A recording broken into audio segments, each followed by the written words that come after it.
ये गुरु नानक देव जी के बहुत इंपॉर्टेंट शिष्य थे मर्दाना। मर्दाने के साथ वो घूमते थे, जहां भी जाते थे गुरु नानक देव जी मर्दाने के साथ जाते थे। तो जगह जगह जाके वो, अब इतने बड़े संत थे, जहां भी लोग जाते थे लोग उनसे अनुरोध करते थे कि आप हमारे घर आएं, दर्शन दें, हमारे यहाँ भोजन करें, ये जो भी हो आदर सत्कार करते थे। पर गुरु नानक देव जी का एक अद्भुत सिस्टम था। वो गांव के बाहर पहले आते थे, वहां रुक जाते थे। फिर लोगों का आग्रह विनय करने पर वो शायद एक तरह से आंतरिक वो समझने की कोशिश, या फिर उनकी महानता थी कि जो बिल्कुल जो उनका एकदम असली भक्त था, जो कि प्यार और दुलार, और वो पैसा धन से तो उनको कोई मतलब था ही नहीं, वो तो भक्ति को देखते थे। तो जिनको भक्ति दिखती थी उसके पास वो चले जाते थे। ऐसे करके एक बार एक गांव में पहुंचे और वहां पर बहुत सारे लोग उनको बुलाने लगे, आइए प्रभु। वहां का जो व्यवसाय वैश्य समाज था, जो प्रभुत्व समाज था, वो सब भी उनको बुलाने लगा कि आइए मेरे यहाँ दर्शन दीजिए। तो गुरु नानक देव जी ने कहा कि अभी नहीं, मैं आऊंगा। एक सुबह से उठ के गुरु नानक देव जी ने मर्दाने से कहा कि एक काम करो और जाओ, और जाके बाजार में जो इतने सारे वैश्य आए थे उसी बाजार में जाना, और वहां पे जाके 1 रुपए का सच खरीदना और 1 रुपए का झूठ खरीद के आ जाना। तो मर्दाना ने पहले गुरु नानक देव जी को देखा। अब क्योंकि मर्दाना साथ रहता था तो वो प्रभु के हर चीज को समझता था, इसलिए उसने ज्यादा क्वेश्चन नहीं किया। उसने कहा कि ठीक है, और वो 2 रुपए 1 रुपए का एक सिक्का लिया और चला गया मार्केट में। अब वो हर दुकान पर जाके कहता था मुझे 1 रुपए का सच दे दो और 1 रुपए का झूठ दे दो। अब जिस भी दुकान में जाए वो दुकान वाला उसकी हंसी उड़ाए, अरे कहीं सच और झूठ भी तुम बाजार में बिकते हैं, ऐसा कहाँ पॉसिबल है? ऐसा होता है कि सच और झूठ बाजार में बिके? भाई आगे चलो, किसने तुम्हें भेज दिया? तो बोले थे हमारे प्रभु गुरु नानक देव जी ने भेजा है कि 1 रुपए का सच ले लो, 1 रुपए का झूठ ले लो, खरीद के ले आओ।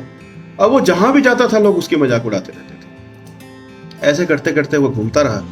अल्टीमेटली एक दुकान पर पहुंचा तो वहां पर एक वैश्य बैठे हुए थे, उनकी दुकान थी, और बड़े ही देख के ही बड़े गंभीर थे। तो उनसे मर्दाने ने बोला कि मुझे 1 रुपए का सच चाहिए और 1 रुपए का झूठ चाहिए।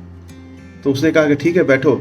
और उसने क्या किया, एक कागज पे कुछ लिखा और उसको फोल्ड करके उसको देकर 1 रुपए ले लिया, और दूसरे कागज में भी कुछ लिखा और उसको फोल्ड करके दूसरा भी 1 रुपए ले लिया और बोला ये जाकर दे दो अपने गुरुदेव को। तो मर्दाना जब वापस गुरु नानक देव के पास आया तो उसने वो कागज दे दी और बोला कि एक वैश्य ने ये हमें दिया है, तो इसको आप पढ़ें।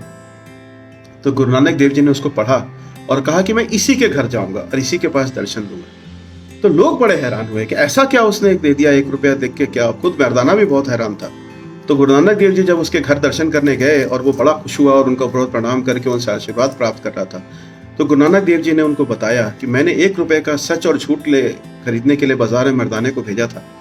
तो मर्दाना जब वापस आया तो इसने मुझे कागज पे जो लिख के दिया है मैं बता देता हूँ, वही सत्य है। तो उसने लिखा था वो 1 रुपया जो लेने के बाद कि जीवना झूठ है, जीवन झूठ है, और उसने 1 रुपया ले लिया, और मरना सच है और उसने 1 रुपया ले लिया। तो 1 रुपए का सच ये था कि मरना सच है और जीवना झूठ है।